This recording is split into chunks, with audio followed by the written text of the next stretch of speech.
बाबा बाबा के नो सोनी बाबा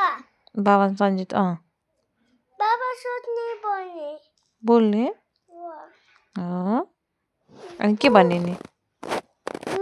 चाहियो बाबा सन्जितलाई के भन्ने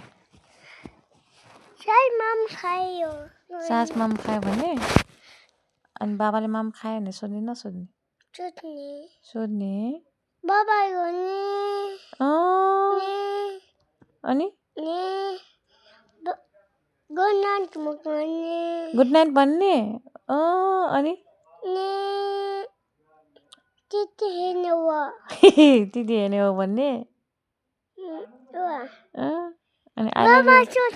आई लभ यु भन्ने कि नभन्ने बाबा सन्जीसँग बोल्ने बाबासँग बोल्ने हो बाबा छैन यता अहिले छैन नि त फोन गर्नुपर्छ बाबालाई बाबालाई फोन गर्ने हो